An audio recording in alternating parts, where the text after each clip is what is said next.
Everyone, this is Meenakshi here. Welcome back to my YouTube channel. आज जो concept हम discuss करने वाले हैं उसका नाम है gross investment, net investment and depreciation.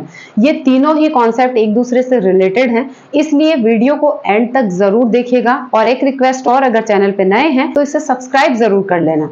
चलिए वीडियो स्टार्ट करते हैं। आज हम सबसे पहले समझते हैं कि इन्वेस्टमेंट क्या होता है। इन्वेस्टमेंट इकोनॉमिक्स में आप किसे कहेंगे? जब भी इकोनॉमी में कैपिटल स्टॉक में एडिशनली चेंजेस होता है। इसका क्या मतलब हुआ? जब भी इकोनॉमी में कैपिटल स्टॉक बढ़ता है, जैसे मशीनरी बढ़ रही है या फिर लैंड्स पे बिल्डिंग्स बनाई जा रही हैं, तो वो क्या कहलाता है? आपका इन्वेस्टमेंट। जैसे हॉस्पिटल्स बन रहे हैं, स्कूल्स बन रहे हैं, कॉलेजेस बन रहे हैं, या इकोनॉमी में मशीनरी बढ़ाई जा रही है जिससे इकोनॉमी में काम करने की प्रोडक्टिविटी बढ़ रही है, तो वो क्या कहलाता है? हमारा इन्वेस्टमेंट। इसे हम कैपिटल फॉर्मेशन भी कह सकते हैं। न्यूमेरिकली आप इसे ऐसे लिख सकते हैं, I equal change in capital, यानी कैपिटल स्टॉक में कितना एडिशनली चेंज आया, वो क्या कहलाता है? इन्वेस्टमेंट।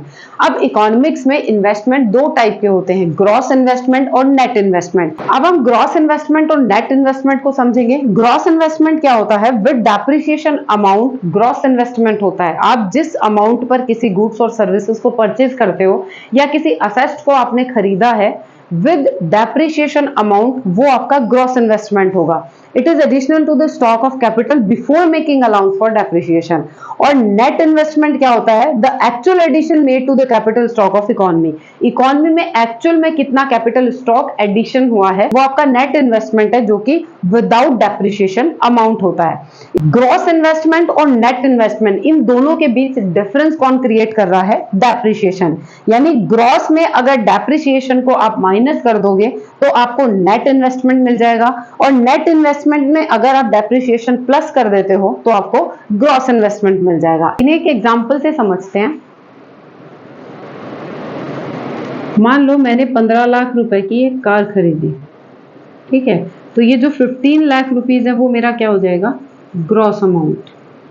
क्या हो जाएगा? Gross amount. यानी इतनी मनी देकर मैंने ये कार खरीदी है, तो ये ग्रॉस इन्वेस्टमेंट हो जाएगा मेरा। अब क्या है, इस कार को मैंने 6 साल तक यूज किया। मैंने इसे यूज किया 6 ईयर। 6 ईयर के बाद जब मार्केट में मैंने इसे सेल किया तो मुझे 5 लाख रुपीज मिल रहे हैं। कितने मिल रहे हैं? 5 लाख रुपीज। ये मेरा क्या हो जाएगा? Net amount. यानी मैंने लगाए कितने थे? टोटल 15 लाख रुपीज, और इसको सेल करने से अब मुझे मिल कितने रहे? 5 लाख रुपीज। तो ये जो 15 माइनस 5 इक्वल 10 लाख रुपीज का जो लॉस मुझे हुआ है, वो मेरा क्या हो जाएगा? डेप्रिसिएशन।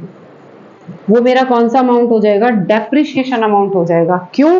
क्योंकि 6 साल तक जब इस कार को मैंने कॉन्टिन्यूस यूज किया तो फ्यूचर में तो वैल्यू डाउन होनी है कार की, तो इस कार की वैल्यू डाउन हो गई, तो जितने प्राइस की वो वैल्यू डाउन हुई है वो उसका डेप्रिसिएशन अमाउंट हो जाएगा। जितना मैंने लगाया वो मेरा ग्रॉस इन्वेस्टमेंट, जितना मुझे मिला है वो मेरा नेट इन्वेस्टमेंट, और जो मुझे लॉस हुआ है वो मेरा डेप्रिसिएशन हो जाएगा। यानी इकोनॉमी में एक्चुअल में कितने पैसों का इन्वेस्टमेंट हुआ?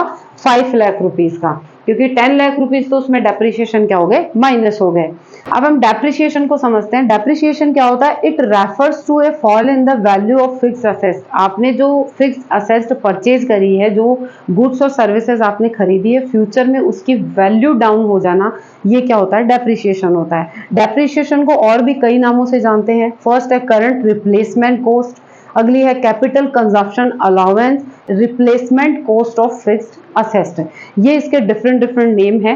आपको एग्जाम में इनमें से कोई भी नेम दिया जा सकता है, तो आप ध्यान रखें कि उस अमाउंट को आप क्या डिनोट करोगे? डेप्रिसिएशन। अब ये डेप्रिसिएशन होता क्यों है? पीछे एग्जाम्पल में मैंने जो लिया था कि 15 लाख रुपीज मेरा ग्रॉस अमाउंट हो गया, उसको जब मैंने सेल किया मार्केट में तो नेट मुझे कितना मिल रहा था? 5 लाख रुपीज। तो 10 लाख रुपीज का क्या है? डेप्रिसिएशन। अब ये डेप्रिसिएशन होता क्यों है? इसके 3 रीजन है। पहला रीजन है नॉर्मल वियर एंड टियर, यानी उस कार का मैंने कॉन्टिन्यूस वे में यूज किया, जिससे क्या हुआ? उसकी फ्यूचर में वैल्यू डाउन हो गई, उसके पार्ट्स लूज हो गए, वो माइलेज कम देने लगी। फ्यूचर में क्या हुआ? उसकी जो वैल्यू है वो क्या? डाउन हो गई। इस वजह से उस कार का क्या हो गया?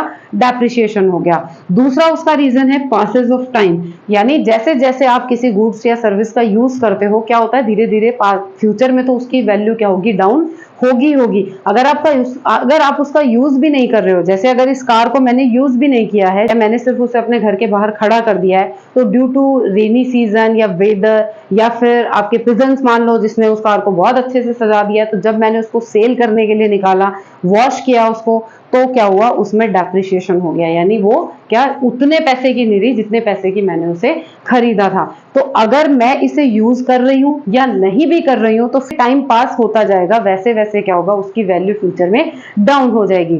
थर्ड रीजन है इसका एक्सपेक्टेड ऑब्सोलेसेंस, यानी नई टेक्नोलॉजी मार्केट में आ जाना, या फिर उस कार की डिमांड कम होने की वजह से उसकी वैल्यू क्या हो गई, फ्यूचर में डाउन हो गई, इसलिए उस कार में क्या हो गया, डेप्रिसिएशन हो गया। फॉर एग्जाम्पल, पहले मारुति 800 चलती थी, लेकिन अब न्यू टेक्नोलॉजी आ गई, नए नए इन्वेंशन हो रहे हैं, तो अगर मारुति 800 का मैं नेक्सॉन से या ब्रेजा से कंपेयर करूं, तो आज के टाइम में मारुति 800 की डिमांड क्या होगी, कम होगी। अगर किसी के पास है भी मारुति 800 और वो मार्केट में सेल करेगा, तो उसकी वैल्यू क्या उसे वो मिलेगी जो उस टाइम थी, नहीं मिलेगी। जैसे जैसे टाइम निकलता चला गया, वैसे वैसे उस कार की वैल्यू क्या हो गई, डाउन हो गई, या नई टेक्नोलॉजी आ गई, या उसकी डिमांड कम हो गई फ्यूचर में, इस वजह से फ्यूचर में उस कार की वैल्यू क्या हो गई, डाउन हो गई, और उसमें डेप्रिसिएशन हो गया। एक छोटा सा कॉन्सेप्ट है डेप्रिसिएशन और कैपिटल लॉस। बच्चे इन दोनों को एक ही समझ लेते हैं, लेकिन कैपिटल लॉस अलग है और डेप्रिसिएशन अलग है। इन दोनों के डिफरेंस को आप समझ लेते हैं, एग्जाम्पल से समझते हैं।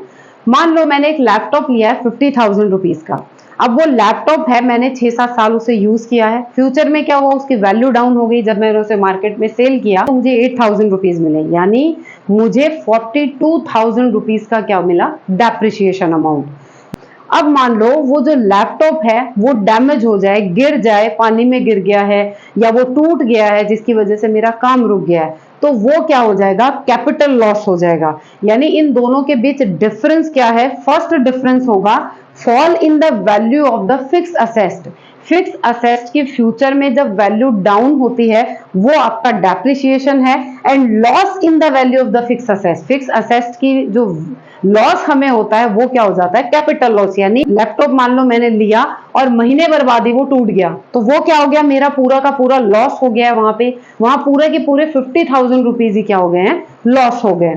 दूसरा इनमें डिफरेंस क्या है, एक्सपेक्टेड, यानी जो डेप्रिसिएशन है वो एक्सपेक्टेड होता है, यानी फ्यूचर में हमने जो चीज आज खरीदी है, फ्यूचर में उसकी वैल्यू डाउन होगी, ये एक्सपेक्टेड होता है। लेकिन जो कैपिटल लॉस होता है वो अनएक्सपेक्टेड होता है, एक्सीडेंटली कहीं कुछ हो जाए, या एक्सीडेंटली लैपटॉप टूटा, रेन की वजह से, पानी की वजह से बिल्कुल वो लैपटॉप खराब हो गया है, तो ये क्या होता है, अनएक्सपेक्टेड है, हम एक्सपेक्ट नहीं करते कि ये हो सकती है। ठीक है।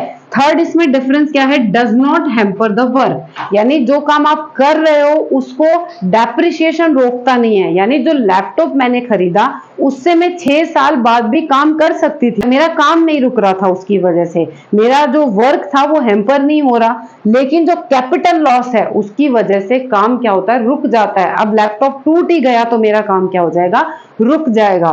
फोर्थ इनमें डिफरेंस क्या है, प्रोविजन इज मेड, यानी हम पहले से तैयार रहते हैं कि फ्यूचर में लैपटॉप की वैल्यू डाउन होगी ही होगी, तो वो डेप्रिसिएशन है। और नो प्रोविजन इज मेड, हम इसके लिए तैयार ही नहीं होते कि ऐसी चीज भी हो सकती है, तो ये क्या होता है, इसमें प्रोविजन नहीं होता। आई होप आपको ये तीनों कॉन्सेप्ट एकदम अच्छे से क्लियर हो गए होंगे। वीडियो अच्छा लगे तो लाइक बटन हिट करना ना भूलें। Thank you.